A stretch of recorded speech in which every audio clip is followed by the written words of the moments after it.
माँ की उंगली पर नाचती बेटी। सुचित्रा जी ने अपनी बेटी मोना की शादी अक्षय के साथ करवा दी। अक्षय काफी समझदार और पढ़ा लिखा लड़का था। अच्छी खासी नौकरी भी करता था। वैसे तो सब कुछ ठीक ठाक चल रहा था, लेकिन सुचित्रा जी अपनी बेटी को बार बार कुछ न कुछ सलाह देती ही रहती थी और मोना भी अपने ससुराल की हर छोटी से छोटी बात अपनी माँ को बता देती थी। सुचित्रा जी के पति यानी कि मोना के पापा महेश जी ने कई बार माँ और बेटी को ऐसा करने से मना किया, लेकिन उन दोनों को बात समझ में आती ही नहीं थी। देख मोना, वैसे तो तुम्हारी शादी हो गई है, तुम्हें अपना घर संभालना है, लेकिन एक बात का खास ख्याल रखना बेटा, अपने घर में अपनी जगह बना कर रखना। अब कहना क्या चाहती हैं मॉम? देखो बेटा, तुम्हारे पति अक्षय का एक बड़ा भाई भी है और तुम्हारी जेठानी भी। सारा दिन तुम्हें काम में लगे रहने की कोई जरूरत नहीं है। जब मन करे तब काम करो, बाकी वक्त आराम। समझ गई ना? हाँ मॉम, ठीक कहती हैं आप। कुछ दिनों के बाद मोना अपनी माँ सुचित्रा को फोन करती है। हेलो मॉम, कैसी हैं आप? मैं तो बिल्कुल ठीक हूँ बेटा, तुम बताओ कैसे फोन किया? तुम्हारे ससुराल में सब ठीक तो है ना? वो क्या है ना मॉम, मेरी जेठानी प्रेग्नेंट हो गई है। मुझे तो लगता है कि काम का सारा भार मेरे ऊपर ही आने वाला है। पागल हो गई हो क्या? कोई जरूरत नहीं है। अरे प्रेग्नेंट हुई तो क्या हुआ, कल को तुम प्रेग्नेंट होगी तो क्या वो सारा काम करेगी? लेकिन मॉम मैं क्या करूं, काम करने से मना भी तो नहीं कर सकती ना। अरे थोड़े दिन तबीयत खराब होने का बहाना लगा ले, बिस्तर पर आराम कर और कुछ दिन यहाँ आ जाना अपने मायके में। बस ऐसे ही वक्त निकल जाएगा। ठीक है मॉम, जैसा आप कहती हैं वैसा ही करती हूँ मैं। मोना के ससुराल में। मोना बहू, तुम तो जानती हो तुम्हारी जेठानी की तबीयत ठीक नहीं है बेटा। थोड़े दिन की बात है, तुम जरा घर का काम संभाल लेना। हाँ, क्या बताऊँ मम्मी जी, कुछ दिनों से मेरे पैर में बड़ा दर्द हो रहा है। 2 मिनट खड़ा रहना भी मुश्किल हो जाता है। अरे मोना, लेकिन तुमने ये बात पहले क्यों नहीं बताई? अक्षय, कैसी बात करते हो? जब परेशानी होगी तभी तो बताऊंगी ना मैं। अब कोई बात नहीं मोना, ज्यादा काम ना सही, कम से कम मेरे लिए लंच तो बना देना, क्योंकि आज भाभी की तबीयत कुछ ज्यादा ही खराब है। मम्मी जी देखिए ना, घर में कितना काम हो गया है, मुझसे ये सब नहीं होता। आप खाना बनाने के लिए एक कुक लगवा दो ना। अरे लेकिन बेटा, मैं भी तो काम में तुम्हारी मदद कर रही हूँ ना। मम्मी जी मैंने कहा ना, मुझसे नहीं हो पाएगा। लेकिन मोना, मैं कुक के हाथ का खाना नहीं खा सकता। मोना नाराज होकर अक्षय के लिए खाना बना देती है और फिर शाम को अपनी माँ को फोन करती है। मॉम, आपने कहा था कि तबीयत खराब होने का बहाना कर लो, सब ठीक हो जाएगा। अरे हाँ, सही तो कहा था। क्या हुआ, इतनी परेशान क्यों लग रही है? क्या बताऊँ मॉम, मैंने अपनी सास को बोला था एक खाना बनाने वाली लगवा लो, लेकिन अक्षय ने मेरी एक नहीं चलने दी। एक काम कर बेटा, कुछ दिनों के लिए मायके आने की जिद पकड़ ले, फिर देखती हूँ कैसे दामाद जी खाना बनाने वाली नहीं लगवाते। और फिर शाम को, मम्मी जी अक्षय, मुझे कुछ दिनों के लिए अपने मायके जाना है। मोना, ये क्या जिद लगा रखी है? वैसे तो तुम कभी मायके जाती नहीं, तुम्हें पता है ना भाभी की तबीयत ठीक नहीं है और मम्मी से सारा काम नहीं होता। अरे कुछ दिनों की तो बात है। ये क्या बात हुई? मैं क्या काम करने वाली नौकरानी हूँ जो तुम्हारे घर में रहकर काम करूंगी? अरे बेटा, इसमें नौकरानी वाली क्या बात है?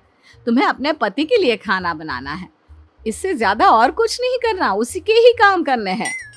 मुझे मेरी मॉम ने बुलाया है, उनकी तबीयत ठीक नहीं है, मैं अपने मायके जाकर ही रहूंगी। आपको जो करना है वो कर लो। मोना जिद करके अपने मायके आ जाती है। मोना की इस जिद के आगे अक्षय और उसकी माँ दोनों बहुत परेशान हो जाते हैं। मोना के मायके में। मोना बेटा, अब तुम्हें ससुराल जाना चाहिए, वहाँ तुम्हारी ज़रूरत है। दामाद जी परेशान हो रहे होंगे, ठीक से खाना भी नहीं मिल रहा होगा। अरे अपनी बेटी को क्या सिखा रहे हैं आप? मेरी बेटी क्या कोई खाना बनाने वाली है? सुचित्रा, कैसी बात कर रही हो? अक्षय उसका पति है, वो अगर उसका काम नहीं करेगी तो क्या करेगी? लेकिन पापा, मैंने शादी काम करने के लिए थोड़ी ना की है। बेटा, अभी तुम्हारी जेठानी की तबीयत ठीक नहीं है, इस समय तुम्हें अपने परिवार का साथ देना चाहिए। अरे रहने दीजिए, जेठानी की तबीयत ठीक नहीं है तो उसमें मेरी बेटी क्या करेगी। कुछ दिनों के बाद मोना वापस अपने ससुराल लौट आती है। बहू, तुम वापस आ गई, बहुत अच्छा हुआ। अक्षय तुम्हारे जाने के बाद बहुत परेशान हो रहा था। क्यों मम्मी जी, ऐसा क्या हो गया मेरे जाने से? अब क्या बताऊं बेटा, उसकी जॉब में थोड़ी परेशानी आ गई है। अभी नई जॉब ढूंढ रहा है, तुम जरा उससे बात करके देखना। शाम के वक्त अक्षय, मम्मी जी बता रही थी कि आपकी जॉब में कुछ प्रॉब्लम आ गई है। सब कुछ ठीक तो है ना? बताइए क्या हुआ। क्या बताऊं मोना, मेरी पुरानी नौकरी तो लगभग चली ही गई है। पिछले 2 महीने से सैलरी नहीं आई। समझ में नहीं आ रहा कैसे काम चलेगा। तो आप नई नौकरी ढूंढ लो ना। वही तो कर रहा हूँ, लेकिन पता नहीं नई नौकरी मिलने में अभी कितना वक्त लगेगा। अगले दिन सुबह के वक्त मोना को पता चलता है कि वो प्रेग्नेंट है, और ये खबर मोना सबसे पहले अपनी माँ को फोन करके बताती है। मॉम मुबारक हो, अब नानी बनने वाली हैं। ये तो बहुत अच्छा हुआ। तेरी जेठानी तो प्रेग्नेंट है ही, अब तू भी प्रेग्नेंट। वो काम नहीं करती ना बेटा, तू भी बिस्तर से हिलना मत। सही कहती है मॉम, अब मैं पूरा आराम करूंगी। शाबाश, ससुराल वालों को परेशान करने का मौका छोड़ना मत। वैसे मॉम, आपको एक बात और बतानी थी। आप जानती है अक्षय की नौकरी चली गई है, 2 महीने से सैलरी भी नहीं आई। हे भगवान, बेटा अब तुझे ज्यादा ध्यान रखने की जरूरत है। ज्यादा ध्यान का क्या मतलब है मॉम? आप क्या कहना चाहती हैं? देख, अभी तेरे पति की नौकरी चली गई है और तेरी जेठानी का बच्चा इस दुनिया में आने वाला है, तो तुझे तेरे हक के लिए लड़ना है। कहीं ऐसा ना हो कि तेरी सास सब कुछ उस बच्चे के ऊपर ही लुटा दे। लेकिन मॉम, मैं क्या करूं? तू एक काम कर, तू अपनी सास से जाकर कह कि अपनी आधी प्रॉपर्टी वो तुझे दे दे। मेरा मतलब बंटवारा कर दे दोनों भाइयों में। दोनों को अपने अपने हिस्से की प्रॉपर्टी मिल जानी चाहिए। ठीक है मॉम, मैं ऐसा ही करती हूँ। फिर अगले दिन मोना अपनी सास के पास जाती है। अरे आओ आओ बेटा, कैसी तबीयत है तुम्हारी? तबीयत कैसी होगी मम्मी जी, मेरे पति की तो नौकरी ही चली गई है। आपका बेटा तो बेरोजगार हो गया है, पता नहीं अब क्या होगा। अरे बेटा, ऐसा नहीं कहते, आज नहीं तो कल नई नौकरी मिल ही जाएगी। मोना, तुम्हें परेशान होने की कोई ज़रूरत नहीं है। मैं नौकरी ढूंढ रहा हूँ और मुझे पूरी उम्मीद है कि कुछ ही दिनों में नई नौकरी मेरे हाथ में आ जाएगी। देखिए मम्मी जी, मेरा और अक्षय का बच्चा इस दुनिया में आने वाला है, लेकिन अक्षय को तो बिल्कुल परवाह नहीं।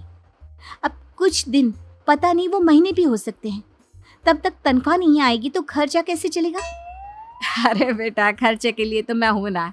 इतना पैसा तो है मेरे पास कि तुम दोनों का ख्याल रख सकूं।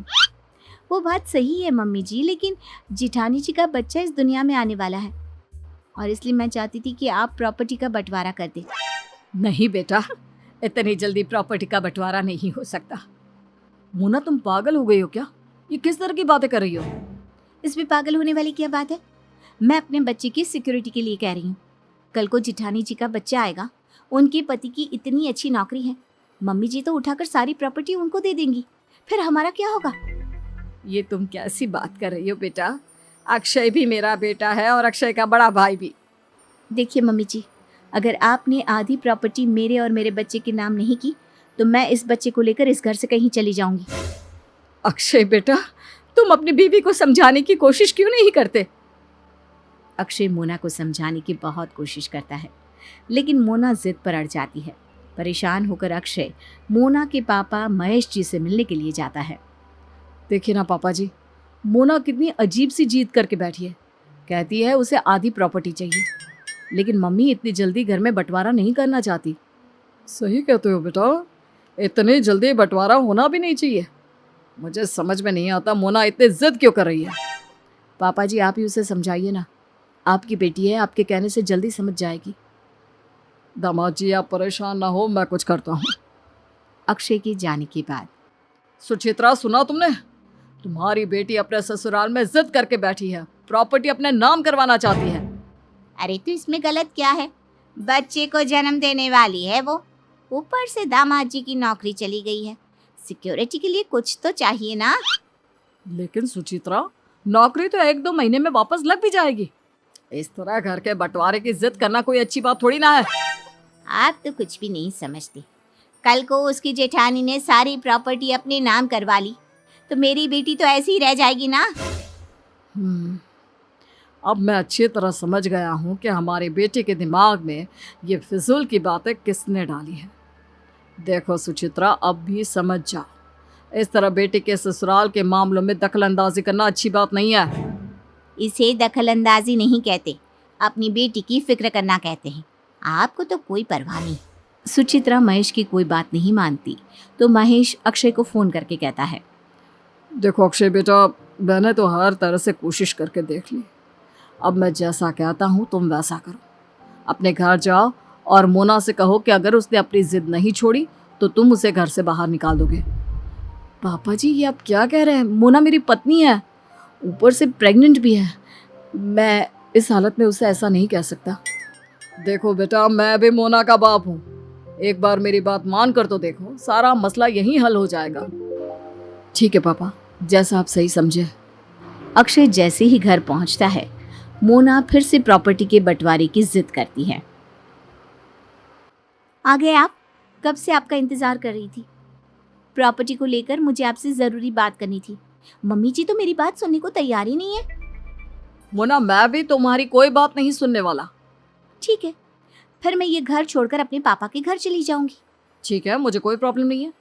ये देखो, मैंने तुम्हारा बैग पहले से ही पैक करके रखा है, तुम अपनी माँ के घर जा सकती हो। मोना नाराज होकर अपने मायके पहुंचती है। अरे मोना, तुम यहाँ और ये इतना सारा सामान लेकर? अरे भाई, परमानेंट यहाँ रहने का इरादा है क्या?